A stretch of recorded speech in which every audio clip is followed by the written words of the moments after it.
তোমাদের general maintenance and utility service বইয়ের তৃতীয় নম্বর অধ্যায়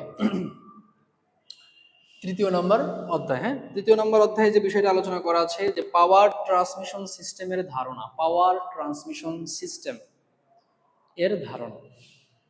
পাওয়ার ট্রান্সমিশন, আচ্ছা, আমরা আমাদের বাসায় জেনারেটর ইউজ করি, মোটর ইউজ করি, ফ্রিজ ইউজ করি, এসি ইউজ করি, ফ্যান ইউজ করি। হ্যাঁ, এই সমস্ত কিছুর জন্য এটা কি পাওয়ারের প্রয়োজন হয় না, শক্তির প্রয়োজন হয়, বিদ্যুতের প্রয়োজন হয়। হ্যাঁ, যে বিদ্যুৎটার ট্রান্সমিশন যে সিস্টেমটা, এটাই মূলত হচ্ছে তোমাদের এখানে আলোচনা করা আছে অন কাইন্ড অফ। আচ্ছা, পাওয়ার ট্রান্সমিশন বিষয়টা কি? আমরা যারা এই যে ফিফথ সেমিস্টারে আছে, যারা আমরা পড়ে আসছি বিষয়গুলো, এই বিদ্যুতের বিষয়গুলো আমরা খুব ভালো জানি, তাই না? কিভাবে আসে, কোথা থেকে আসে। তারপরে সংক্ষিপ্ত আলোচনা, সেটা হচ্ছে আমাদের বিদ্যুৎটাকে একটা জায়গায় কি করতে হয়, উৎপাদন করতে হয় নাকি, যেটাকে আমরা বলতেছি পাওয়ার প্লান্ট বলতেছি। কি বলতেছি? Power plant.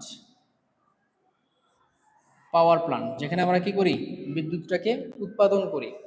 এটা বিভিন্ন হতে পারে, বিভিন্নভাবে হতে পারে। ডিজেলের মাধ্যমে বিদ্যুৎ উৎপাদন করতে পারি, কয়লার মাধ্যমে হতে পারে। আমাদের এই যে রূপপুরে নিউক্লিয়ার বিদ্যুৎ কেন্দ্র তৈরি হয়ে গেছে অলরেডি, জ্বালানি লোড করা হয়ে গেছে, তাই না? খুব শীঘ্রই আমরা বিদ্যুৎ পেতে যাব এখান থেকে।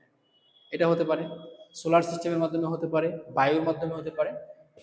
যে মাধ্যমে আমরা বিদ্যুৎটাকে উৎপাদন করি সেই অনুযায়ী পাওয়ার প্ল্যান্টের নাম হয়। ডিজেল পাওয়ার প্ল্যান্ট হতে পারে, নিউক্লিয়ার পাওয়ার প্ল্যান্ট হতে পারে, উইন্ড টারবাইন পাওয়ার প্ল্যান্ট হতে পারে, এরকম হতে পারে। তো পাওয়ার প্ল্যান্টে আমরা বিদ্যুৎ উৎপাদন করে এটা আমরা ট্রান্সফরমারের মাধ্যমে কি করি বলতো?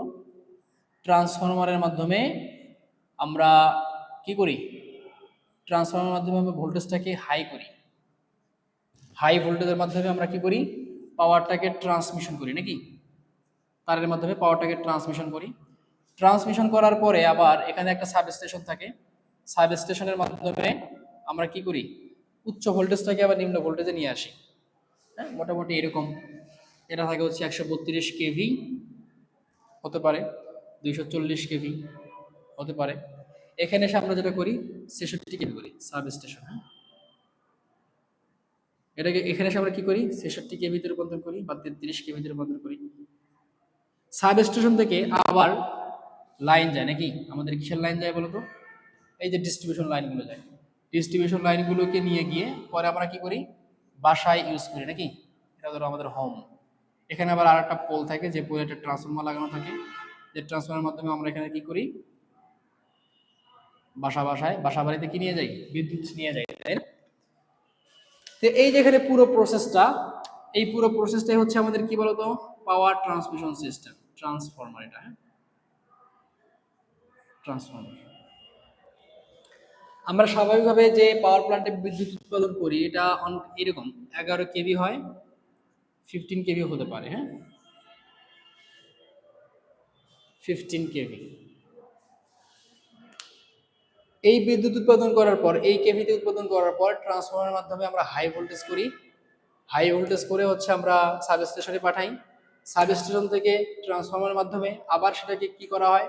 ভোল্টেজটাকে নিম্ন করা হয় 66 কেভি, 33 কেভি করে, সেটা আবার ডিস্ট্রিবিউশনের মাধ্যমে বাসা বাড়িতে পাঠানো হয়। এই যে এখানে যে ট্রান্সফরমারটা, এই ট্রান্সফরমারের তাহলে কাজ কি বলতো? ট্রান্সফরমারের কাজ হচ্ছে ভোল্টেজটাকে কি করা? বাড়ানো বা কমানো। প্রাইমারিতে আমরা যে ভোল্টেজটা দিলাম, সেকেন্ডারিতে হয় ভোল্টেজ বাড়বে না হয় কমবে, অথবা সেকেন্ডারিতে ভোল্টেজটা যে যেরকম থাকার কথা প্রাইমারিতে সে কি হবে? বাড়বে অথবা কমবে। ট্রান্সফরমারের কাজ হচ্ছে তাহলে মূলত কি? ট্রান্সফরমারের কাজ হচ্ছে ভোল্টেজকে বাড়ানো বা কমানো। স্টেপ আপ ট্রান্সফরমার কি? Step up transformer. Step transformer দুই ধরনের হতে পারে। একটা হতে পারে step up, step up transformer, আর একটা হতে পারে step down transformer. Step down, এই যে টিএক্স মানে হচ্ছে ট্রান্সফরমার বোঝায়। হ্যাঁ, বলো না যে আবার এটা আবার কি? স্টেপ আপ ট্রান্সফরমার এবং step down transformer. Step up transformer হচ্ছে নিম্ন ভোল্টেজকে উচ্চ করে, নিম্ন থেকে উচ্চ করে। আর স্টেপ ডাউন ট্রান্সফরমার উচ্চ থেকে কি করে নিম্ন ভোল্টেজ রূপান্তর করে সাপ্লাই করে।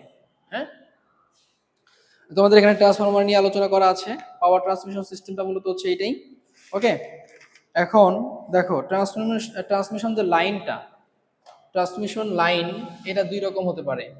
আমরা যে সাধারণভাবে যেটা দেখি তোমাদের নারায়ণগঞ্জে, হ্যাঁ, বা বাংলাদেশের ম্যাক্সিমাম জায়গাতেই যেটা হয় যে আমাদের মাথার উপর দিয়ে তার যায় নাকি, টাওয়ারের মাধ্যমে মাথার উপর দিয়ে তার যায়, এটাকে আমরা বলতেছি আপার হেড ট্রান্সমিশন লাইন।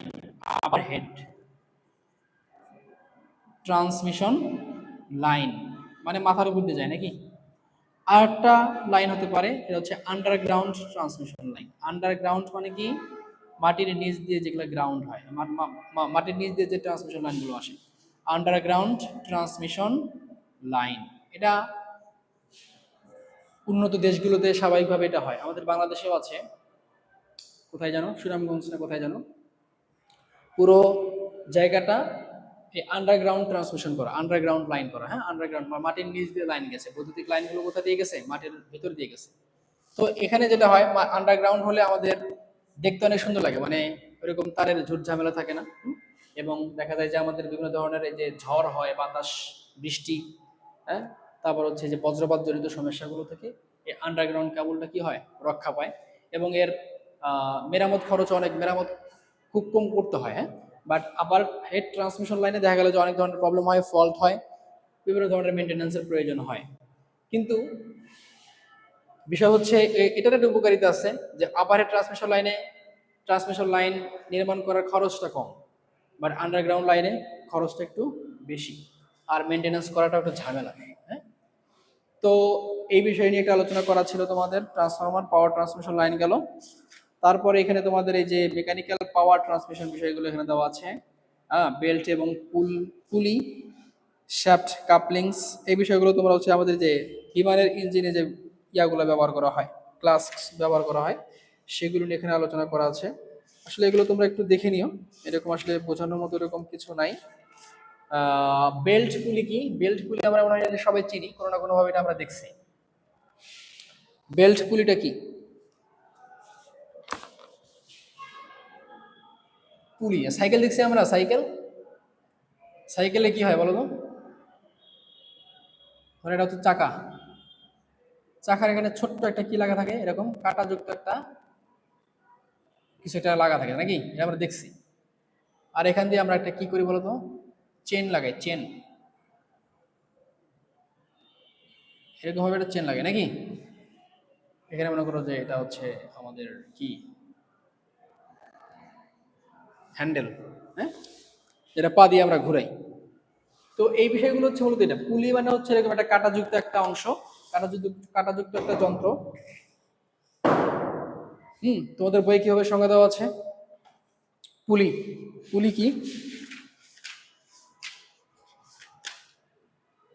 বেল্ট এবং পুলি সিস্টেমগুলো বিভিন্ন আকারে পুলির উপর চলমান নমনীয় বেল্ট ব্যবহার করে শক্তি স্থানান্তর করে। এটা এই অংশটা কি হয়, এটা বড় আকারের হয়।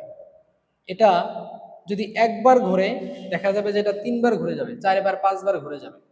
দ্যাটস মিন এখান থেকে আমাদের একটা বড় একটা শক্তি, মানে খুব অল্প ধরনের একটা শক্তি যখন এখানে আমাদের ট্রান্সফার করি বেল্টের মাধ্যমে, তখন এখানে অনেক বেশি ধরনের বেশি শক্তি পাওয়া যায়।